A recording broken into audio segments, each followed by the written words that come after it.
Competition is a beautiful thing. When Marvel Rivals was announced, I was obviously excited to play the game because it was a new, promising hero shooter. However, there was also another reason to my excitement, and it was the fact that Rivals might actually offer some decent competition to Overwatch. And it turned out to be true.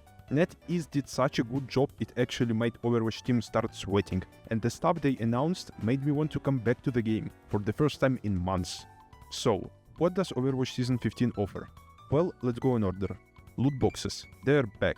This is a huge thing that many players have been asking for since the game's launch.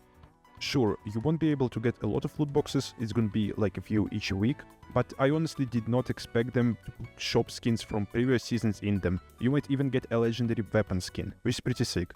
In my previous video about Marvel Rivals, I mentioned that I don't really care about cosmetics, so this doesn't do much for me, but it's a cool thing to have. I imagine a lot of players are happy about it. Now, the big thing. Hero perks. After the success of Halloween game mode, I was 90% sure that perks are gonna be the next big thing for Overwatch. And now they're here. You can choose one minor perk on level 2 and one major perk on level 3. Major perks obviously impact gameplay the most. I, as many others, was skeptical about perks for one reason. One perk is most likely gonna be better than the other. Therefore, people are gonna choose the same shit every game. From my experience of playing so far, that wasn't the case for most heroes. Those new updates to your kit do offer another level of strategy, and you will actually have to think which perk is better, considering the map, enemies comp and your team's comp. Perks also address another big problem with the game, counter swapping. Counter swapping is kind of a meme at this point, everybody knows how absurdly strong it is. So, did it get better with the addition of perks? Actually, yes. Whenever you swap your character now, you get set back to level 1 and lose all of your perks. That means that players will actually have to decide if swap is worth it. Now, I spent the whole paragraph glazing perks, but I'm actually not sure if that's enough to bring me back to play this game on a daily basis. And I honestly think the reason for that is simply game's format. For a while now, I've been a 6v6 enthusiast. And after playing Marvel Rivals, I just confirmed for myself how much more I enjoy having 12 players on the map. The only legit reason for 5v5 in my opinion at this point is queue times. But I think if we just focus on making the game more fun, we might actually have the game that players want to play, you know? They're gonna add 6v6 mod mid-season. I don't know if they're still testing the mod to potentially replace 5v5 with it. But for the love of God, please don't make two mods exist at the same time. If they are still thinking about making the change to 6v6, adding the mod in the game mid-season is actually pretty smart, as by that time people usually don't care about comp, so they might actually make a big chunk of players come back to play the mod.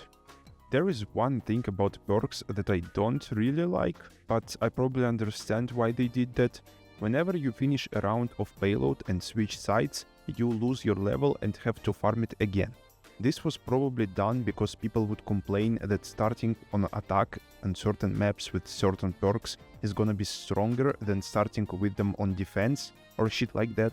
So I mostly agree with that decision, but I can't lie, it does annoy me every time when I got all of those fun updates to my kit and now I have to go and play without them for a while.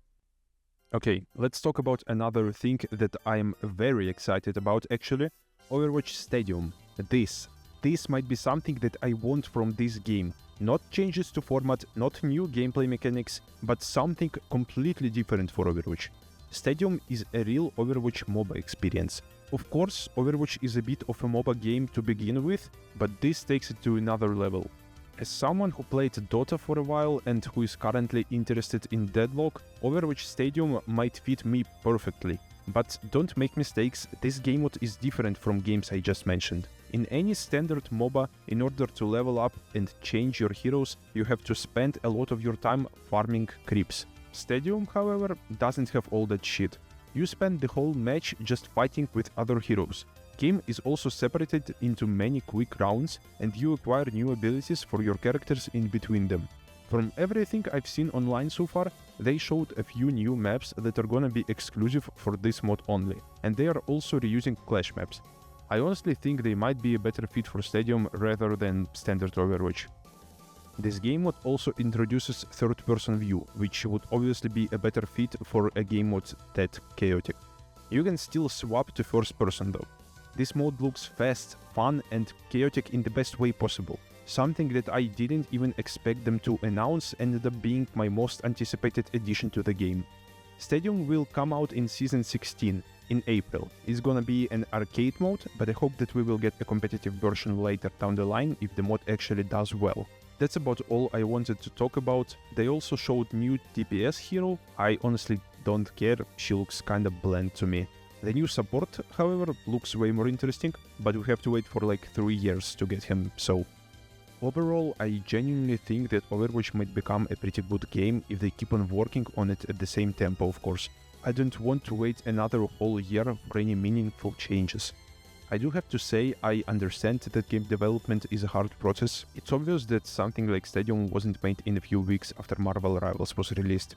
I think that Overwatch has that reputation that makes people throw Rotten Tomatoes at the game, even when they actually put in the effort, and to me, it seems that they are definitely working hard on the game right now, so I hope that devs are gonna get their credit for it.